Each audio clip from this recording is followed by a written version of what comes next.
சிந்திப்போமே. 1767 தேவரும் அஞ்சுவர் திருவடி தேசினருக்கே.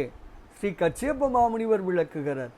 செல்வம் நிறைந்த முற்றத்தை உடைய பெரும் தனவான்கள் என்றாலும் அவர்கள் பலபலக்கும் வேலை உடைய அரசருக்கு என்றென்றும் அஞ்சுவர்.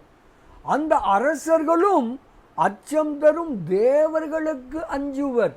அந்த தேவர்களும் அழகுமிக்க பஞ்சாக்கர தேசிகனின் திருவடி ஞானம் பெற்ற பெரியவர்களுக்கு அஞ்சுவர். இப்படியாக திருவடி ஞானமே இன்பம் தர வல்லது என்று விளக்குகிறார் ஸ்ரீ கச்சியப்ப மாமுனிவர்.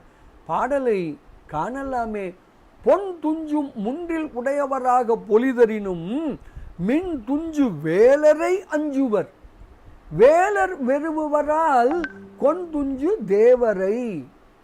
தேவரும் அஞ்சுவர் கோகனத தென் துஞ்சு பஞ்சாக்கரவன் திருவடி தேசினர்க்கே என்று ஸ்ரீ கச்சியப்ப மாமுனிவர் தனது பஞ்சாக்கர தேசிகர் அந்தாதி எனும் அற்புத நூலின் 80வது பாடலில் மிக தெளிவாக விளக்குகிறார். திருவடி சேர்வோம், துன்பம் நீங்குவோம், பேரானந்தத்தில் திளைப்போம் திளைப்போம் திளைப்போம். இனிய வணக்கம். சிவாய நம.